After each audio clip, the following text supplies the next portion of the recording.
नमस्कार दोस्तों, आर के इंग्लिश सॉल्यूशंस वेलकम्स यू। दोस्तों, आज की इस वीडियो में हम एक इंडियन इंग्लिश पोएटेस तोरू दत्त की बायोग्राफी को डिस्कस करेंगे।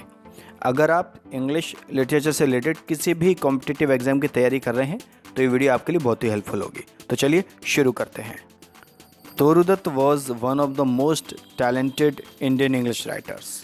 जी हाँ दोस्तों, तोरू दत्त भारत के इंग्लिश फेमस राइटर्स में से एक थी जो एक्चुअली ज़्यादा दिनों तक जीवित नहीं रह पाई थी। मात्र 21 साल की छोटी सी उम्र में ही इनकी मृत्यु हो गई थी। फिर भी उनका साहित्य में योगदान इतना महान है कि वह इंग्लिश लिटरेचर के भारतीय लेखकों में अपना नाम अमर कर गईं। तोरू दत्त का जन्म 4 मार्च 1856 में राम बागान कलकत्ता में हुआ था। इनके पिता गोविंद चंद्र दत्त एक बहुत ही फेमस विद्वान और अनेक भाषाएं उनको आती थी, मतलब हम ये कह सकते हैं कि वो अनेक भाषाओं के ज्ञाता थे। And her mother Kshetramani was cultured lady of modern outlook with deep studies in Hindu religion and mythological faith.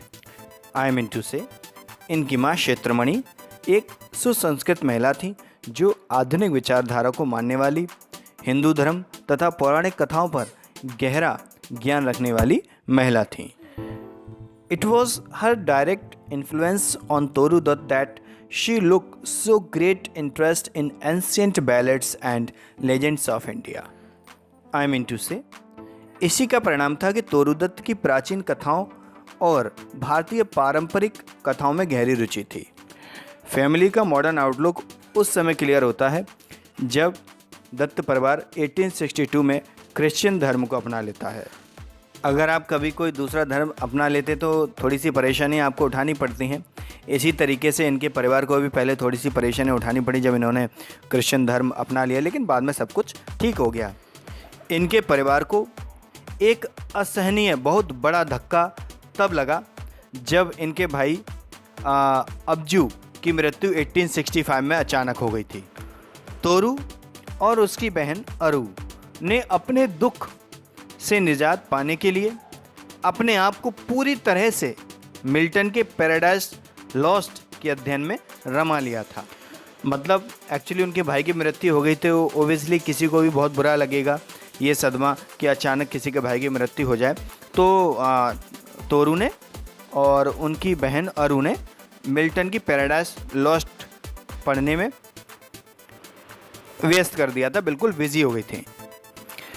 उसके बाद 1869 में दत्त परिवार यूरोप जाकर बस गया और उस समय तोरू दत्त केवल 13 साल की थी।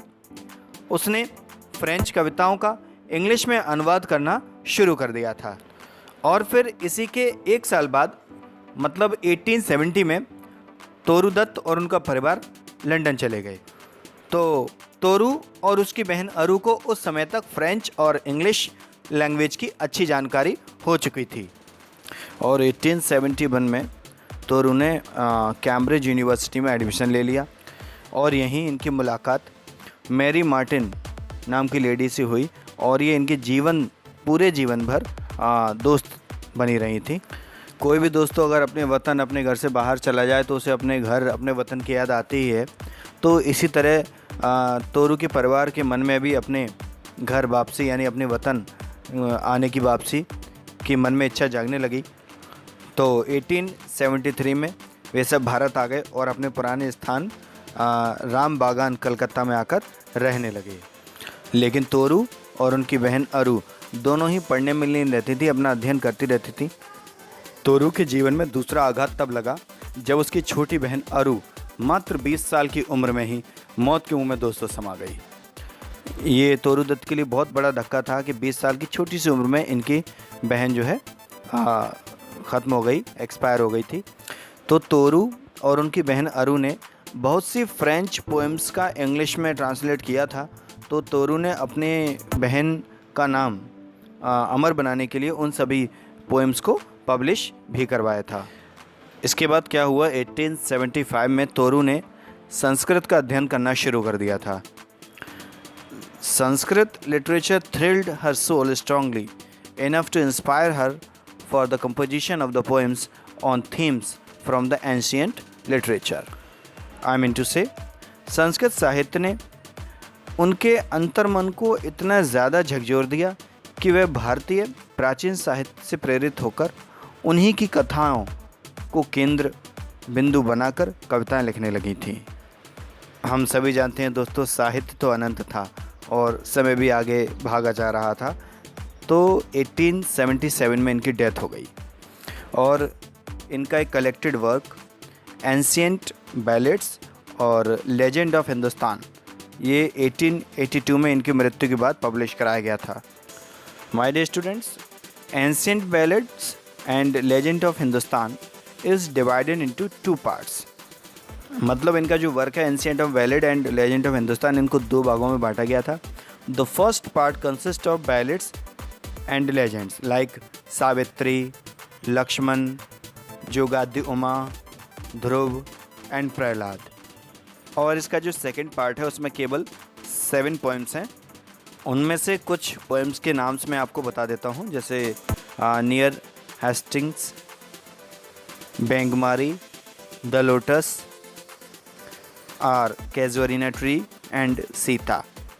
ये उनमें से कुछ पोएम्स के नाम हैं, इनको आप नोट कर लें। तो दोस्तों, ये हमारे पास तोरूदत्त के बारे में जितनी जानकारी थी हमने आपको दी है। उम्मीद करता हूँ वीडियो आपको पसंद आई होगी। अगर इससे रिलेटेड कोई भी क्वेरी हो तो आप लोग कमेंट बॉक्स में ज़रूर लिखें। तो चलिए मिलते हैं अगली वीडियो में। Thank you.